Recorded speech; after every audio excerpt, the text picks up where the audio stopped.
Hello there, this is Bic Benedict. We're playing DmC Devil May Cry Definitive Edition on Gods Must Die difficulty mode, Hardcore, Turbo difficulty, and this is mission 1 of 20.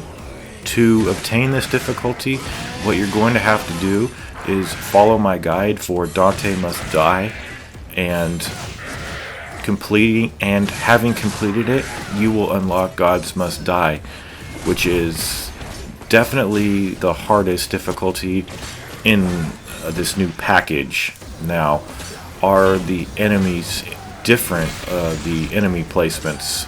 So far, it's the same from Dante Must Die, although you may immediately notice that these enemies are double triggering from the very start. Do they ever stop? Yes, they do. If you parry an attack of a double triggered enemy, they stop. Sometimes they phase out for some reason, and if you do I think that's the main ways to get them. You have to earn the right to have them stop double triggering.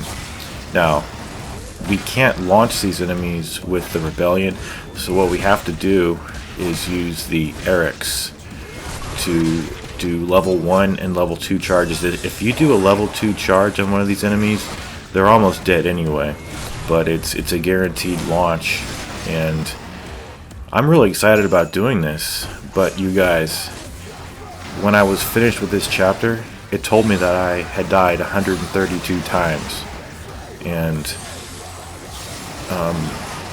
you can't use items on this difficulty. You do get health drops though. I don't know what that's dictated by. I think it's a random generator, but the hunter is a son of a bitch.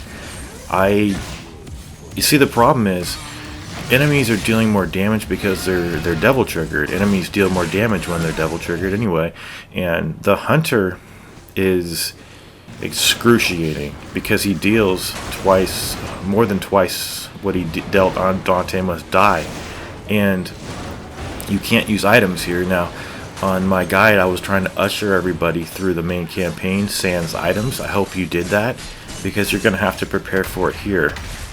Now, we have some shielded Bathos enemies here. We have some rages coming up too. So now, I didn't expect the hunter. See, I didn't consult the changelog until just a moment ago to see what was happening, because I just assumed the bosses were going to be the same, because bosses don't double trigger. Only enemies do. You know, standard enemies, bosses don't double trigger, but bosses do more damage now. So I didn't preserve any of my double trigger, and I should have, because it would have made my plight with the hunter a lot more manageable. And I think I probably died 75 times on him, and then 75 times, or about, I don't know, like 60, and I don't really know. All it said was 132 deaths. Now, if you're using, I don't know anything about the Xbox One. I will get it when Gears of War 4 comes out, and the Remedy game that's coming out. I forget what it's called now. Quantum Break, I think. But all I have is the PS4. So when you use the touchpad is to bring up your item menu. So it's disabled now when you're playing Gods Must Die. The double trigger works the same. Enemies do not get launched on hardcore. So I could have done just Gods Must Die, but why not do hardcore as well? My channel is founded on hardcore games. That's my channel's motto: hardcore never dies, and might as well. So I'm gonna be a little cheap on these enemies. Just stab them with the stinger combo, and I have the changelog in front of me, but I'm not going to be quoting from it as much as before, but I do have information about what this is. If I could pull it up. Okay. Unless we're dealing with a hard fight, at which point, let me see, this fight here, you know what, this is hard because you can't launch enemies. Wait, where are we? I think we're on the place. This took, yeah, I probably died 50 times here. If this is the place where there's that spinning, yeah, this is the place. Because on Dante Must Die, you can launch all the enemies up with the Arbiter, you know, the R2 plus circle combo. Provided those enemies that you're launching weren't double triggered, but now you can still launch these enemies, but you launch yourself up into the air too, and you take damage from that revolving thing, which it isn't that deadly, but it's still damage. The biggest problem here is these motherfuckers with the chainsaws. You can so you can actually launch these guys up with the Eric's level 1 or 2, and then you can actually still spam kill them in the air with roulette spins. But they're going to be blocking more. I mean, that's one of the problems with this difficulty. Enemies are very block happy, and they're resilient to like basic attacks. But if you use charged attacks, level 2 attacks, you know, like things like the drive work well. But these Death Knights here are pretty damn dangerous. As you saw a moment ago, I think one of them hit me and it took away half of my life. So my main enemy that I struggle with is still the one I struggled with before, and it's the Rage. And I think we have a very difficult fight coming up. This is the fight that took many tries. Yeah, this was a hard one for me. So I do want to talk about the changelog, but I do want to talk about this guy as well. See how I'm spam killing him in the air? Do the roulette spin, keep hitting him, keep pulling him with the demon arms. And see, these enemies are no longer double triggered. They might have got hit by some splash damage of the Erics. But my main issue here, this is a 3-way fight, I believe. This is wave 1, and then you're going to have a witch, as well as some more lesser Stygians. So, get her out of her portal. You can use some of the devil trigger. I'm going to use all my devil trigger on the rages.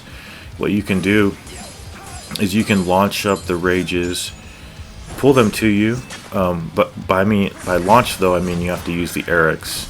Launch them, pull them to you, and then do the drop with the Arbiter, which is the R2 plus circle in the air, if I'm not mistaken. So I'm just going to spam kill these guys because they're nothing enemies. Can't throw enemies into the pits over here, which is unfortunate. But we're going to have a really difficult wave coming up with these two enemies here. So I'm going to stagger them as much as I can. Let's look at that changelog, because after you kill this, you'll get a cutscene, which I edited out, and you'll have a fight, if you want to, with the Hunter. Boy, that Hunter's tough. I can only imagine how hard the Succubus is going to be, because he gave me a run for my money. The Hunter was hard on DMD, but I think he's still manageable. It's just that I never thought I was going to beat him, you know, when you keep dying so many goddamn times. But let's take a look at the changelog. Here's what Angel, what are they called? The company that made this game, I don't know what they're called. I usually do know. Oh, Ninja Theory. Sorry, that's my bad. Okay, so Gods Must Die difficulty. This is what they wrote. Some of the hardcore fans felt DMD didn't have the challenge they wanted. There were some crazy ideas about what we could do floating around on forums. So we looked there for inspiration and added this mode for those fan. They didn't pluralize fans. We were originally going to remove health drops as well, but excuse me, let me start over. We were originally going to remove health drops as well, but with the boosted damage from enemies, the health from those drops was so negligible it wasn't necessary to remove. Therefore, you can still gain a little bit of health back from slugs, enemies, etc. Okay, so then they have 1, 2, 3, 4, 5 bulleted point items under this, under the little box that they wrote in the description. Bullet point 1, Gods Must Die is unlocked after completing Dante Must Die, which I already mentioned. Bullet point 2, enemies spawn with Devil Trigger active. So that doesn't mean it can't be deactivated by parries though. Bullet point 3 is the most important one, and as far as what I like, the most relevant one for your campaign. Enemies deal 2.5 times damage. And then the next bullet point is cannot use items, but I do want to talk about that. And then the last one is has its own rank, pars, and leaderboards.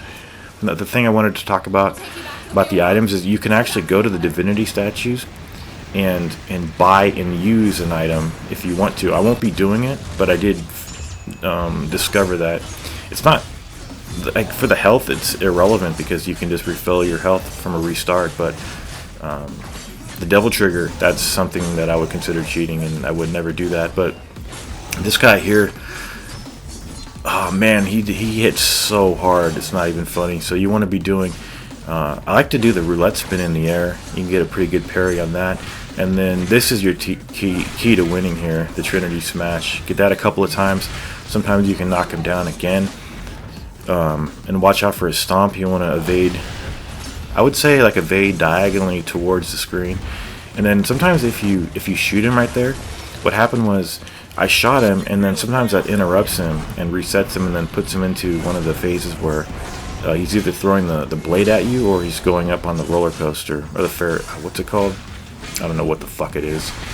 But oh man, this is killer. But the more devil trigger you bring here, the more quickly you could take this guy down quick, because it's all stamina here.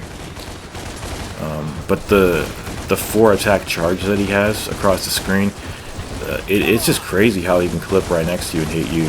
But this is just free damage when he comes down. So he's got all the same attacks. This is on turbo, so it's even harder as far as the demands on your reflexes and your timing. But practice is going to be the key here, because I had to keep doing this and keep smashing him, Trinity Smash, to stagger him, stun lock him, and I will see you in mission 2. Take care.